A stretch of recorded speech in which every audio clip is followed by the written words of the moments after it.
নির্বাচন শেষ হওয়ার দুদিন পর যখন আমরা খাতা কলম নিয়ে বসেছি তখন বাস্তবতা আমাদের সামনে এসে দাঁড়িয়েছে। নির্বাচনের আগে চরমোনাই পীর সাহেব অত্যন্ত আত্মবিশ্বাসের সাথে দাবি করেছিলেন যে 146টি আসনে তারা এ গ্রেডে আছেন, অর্থাৎ এই আসনগুলোতে তারা হেভিওয়েট। কিন্তু ভোটের মাঠের বাস্তবতা কি? বাস্তবতা হলো তিনি নিজে যে দুটি আসনে প্রতিদ্বন্দ্বিতা করেছিলেন সেখানে অত্যন্ত শোচনীয়ভাবে পরাজয় হয়েছে। সারা দেশে তাদের প্রাপ্ত আসন সংখ্যা একটি। খেয়াল করে দেখুন, অধিকাংশ আসনে চরমোনাই গড় ভোট পেয়েছে 10,000 এর অধিক। 10,000 ভোট তারা নিজের ক্ষমতা যাওয়ার জন্য পানি, বরং এ ভোটগুলো ইসলামী রাজনীতির মূল স্রোতকে বাধাগ্রস্ত করেছে। এ গ্রেড ফানুস উড়ে গেছে, কিন্তু তাদের জেট ইসলামী রাজনীতির অপূরণীয় ক্ষতি করে গেছে। চরমোনাই এ 10,000 ভোট ইম্প্যাক্ট কোথায় পড়েছে জানেন? পিরোজপুর 2 আসনে দেলোয়ার হোসেন সাইদের ছেলে পরাজিত হয়েছে মাত্র 77 ভোটের ব্যবধানে। খুলনায় জামাতের সেক্রেটারি জেনারেল গোলাম পারোয়া হেরেছে মাত্র 2000 ভোটে। সারা দেশে জামাতের 5000 ভোটের কম ব্যবধান হেরেছে এমন আসন সংখ্যা 53টি। এই 53টি আসনে প্রতিটি জায়গায় যদি হাতমাখা 10 থেকে 15,000 ভোট ধানের শীষের বক্সে না গিয়ে, অর্থাৎ নষ্ট না হয়ে ঐক্যবদ্ধভাবে দাঁড়িপাল্লায় পড়ত, তবে আজকের নির্বাচনের ফলাফল সম্পূর্ণ ভিন্ন হতো। চরমোনাই মূলত নিজেদের জেতানোর চেয়ে জামাতকে হারানোর টুল হিসেবে কাজ করেছে। রাজনীতির ইগো বা অহংকার পতনের মূল কারণ। চরমোনাই যদি নিজের অহংকার বা দাম্ভিকতার পরিহার করে জামাতের সঙ্গে জোটবদ্ধ হতো, তাহলে ফলাফল কি দাঁড়াতো? অঙ্ক খুব সোজা। হাত পাখার প্রতীক ভোটগুলো একত্রিত হয়ে জামাত অনায়াসে আরও অন্তত 40 থেকে 50টি আসন জয়লাভ করতে পারত। শুধু জামাত নয়, চরমোনাই লাভবান হতো। জামাতের ভোট ব্যাংক সাপোর্ট নিয়ে চরমোনাই হাত পাখা প্রতীকে লড়ে একাধিক সংসদ সদস্য পেতে পারত, কিন্তু তারা বাস্তবতার চেয়ে আবেগকে বড় করে দেখেছে। ফলাফল 2 কিলো হারালো। এই পুরো পরিস্থিতির সবচাইতে বড় গেম বা মাস্টার স্ট্রোকটি খেলেছে বিএনপি। বিএনপি জানতো জামাতকে একা টেক্কা দেওয়া সম্ভব নয়, তাই তারা ধর্মভিত্তিক রাজনীতিকে ধর্মের অস্ত্র দিয়ে ঘায়েল করার কৌশলে তারা জামাতের একটি অংশকে 4টি আসন দেয়, অপর অংশকে ধানের শীষ প্রতীক ধরে দেন। মাত্র 4টি আসনের মূলা ঝুলিয়ে বিএনপি জামাতকে মাঠে নামিয়ে দেয়। বাকি 295টি আসনে জামাতকে ট্যাকেল দেওয়ার জন্য আলেম সমাজের একটি অংশ যখন জামাতের বিরুদ্ধে নামাতো হলো, তখন সাধারণ ধর্মপ্রাণ মানুষ কনফিউজ বা বিভ্রান্ত তৈরি হলো। যেখানে পা দিয়েছে স্বয়ং চরমোনাই, বিএনপির কৌশল শুধু জামাতের বিরুদ্ধে সীমাবদ্ধ ছিল না, তারা হেফাজতের আমিরের মতো বিএনপিপন্থী এবং জামাত বিরোধী আলেমদের সুচারুভাবে রূপে কাজে লাগিয়েছে।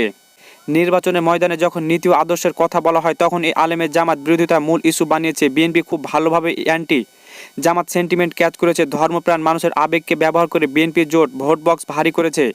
জামাত একটি বৃহত্তর ইসলামী 11 দলের জোট গড়ার চেষ্টা করেছিল, কিন্তু সে জোট টিকল না। কেন? জমিয়ত হুজুরের উস্কানিমূলকের মাধ্যমে চরমোনাই 11 দলের জোট থেকে বের করে আনতে পারা ছিল বিএনপির অনেক বড় সাফল্য। চরমোনাই বুঝতে পারেন যে তারা অন্যের ফাঁদে পা দিয়েছে। তারা নিজের শক্তির ব্যাপারে ওভার কনফিডেন্স ছিল।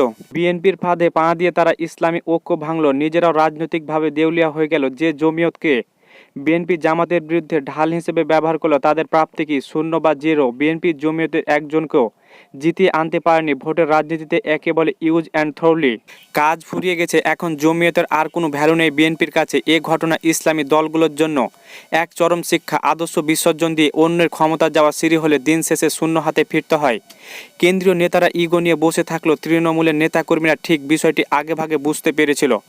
নির্বাচনের ফলাফল আসার পর তাদের সে মোহ পুরোপুরি ভেঙে গেছে। ইসলাম কায়েমের যে স্বপ্ন নিয়ে তারা হাত পাখার ছায়াতলে গিয়েছিল, এবার ভোটের পর চরমোনাই থেকে দল ছাড়ার এক বিশাল হিড়িক পড়েছে। কর্মীরা বুঝে গেছে আবেগ দিয়ে রাজনীতি না হয় না, দরকার বাস্তবমুখী এবং গোছানো সংগঠন। এই পরিস্থিতি বরং তার চেয়ে ভয়াবহ অবস্থা। জাতীয় পার্টির সুবিধাবাজি রাজনীতির চরম মূল্য চোকাচ্ছে।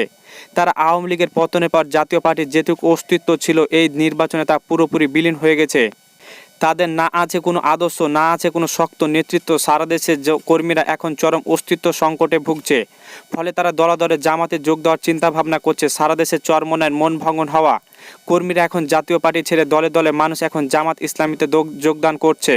তৃণমূলের কর্মীরা বোকার না, তারা দেখছে কারা শত জুলুম সহ্য করে সুসংগঠিত, তাদের ভীষণ ক্লিয়ার, এবং কারা সত্যিকার অর্থে দেশ পরিচালনার যোগ্যতা রাখে। বিএনপির মেকানিজম হয়তো সাময়িক জয় এনে দিয়েছে, কিন্তু দীর্ঘমেয়াদী জামাত সাধারণ মানুষের সমাধান সবচাইতে বড় বিকল্প হয়ে দাঁড়িয়েছে। এবার আসা যাক সবচাইতে ট্রু এবং বাস্তব কথাটি বলি। জামাত ইসলামী যদি রাষ্ট্র ক্ষমতায় যেতে হয়, তবে দলে দলে ঢোকানোর ব্যাপারে যে কার্পণ্য বা অতি বাছাই প্রক্রিয়া আছে তা থেকে বেরিয়ে আসতে হবে। জামাতকে আর শুধু নির্দিষ্ট গণ্ডির মধ্যে আটকে থাকলে চলবে না। চরমোনাই মোহভঙ্গ হওয়া কর্মী জাতীয় পার্টির অস্তিত্বহীন সমর্থনকে সবাইকে জামাতের পতাকা তলে জায়গা দিতে হবে। একটি রাষ্ট্র চালাতে গেলে শুধু ক্যাডার এবং রুকন দিয়ে হয় না, বিশাল জনসমর্থন লাগে। জামাত একটি সর্বজনীয় দল বা গণপার্টিতে রূপান্তর হতে হবে। যে কেউ চাইলে এ দলের সমর্থক হতে পারে। ওপেন ডোর পলিসি বা উন্মুক্ত দরজা নীতি এখন সবচাইতে বড় দাবি।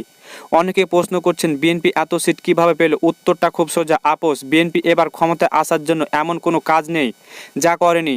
তারা সবার সাথে আপোস করেছে। তারা আদর্শকে তোয়াক্কা না করে এলাকায় এলাকায় গন্ডা ভাড়া ব্যবহার করেছে, প্রয়োজনে টাকার বিনিময়ে লোক ভাড়া করেছে। লোকাল প্রভাবশালী ব্যক্তি, ব্যবসায়ী, পেশাজীবী যারা সরাসরি রাজনীতি করে না, তাদের শুভাকাঙ্ক্ষী বাড়াতে হবে। একা একা পথ চলার দিন শেষ। এখন সবাইকে নিয়ে সবার দল হয়ে উঠতে হবে। আজকের মেগা বিশ্লেষণ শেষে কথা, বিএনপি গুন্ডা দিয়ে ক্ষমতায় এসেছে, তারা টিকতে পারবে কিনা সেটা ভবিষ্যৎ বলে দিবে। কিন্তু জামাতকে ইসলামী যদি সত্যিকার অর্থে একটি কল্যাণকর রাষ্ট্র গঠন করতে চায়, তবে সবার জন্য দরজা খুলে দিতে হবে। সততা বজায় রেখেও যে বিশাল জনসমুদ্র তৈরি করা যায়, সে চ্যালেঞ্জ এখন জামাতের সামনে। প্রিয় দর্শক, রাজনীতিতে কেউ চিরস্থায়ী শত্রু নয়। যার অপরাধ তার বিচার আইন করবে, কিন্তু যারা সাধারণ মানুষ তাদেরকে বুকে টেনে নিতে হবে। চরমোনাই বা জাতীয় পার্টির সবাইকে একসাথে নিয়ে শক্তিতে পরিণত হবে।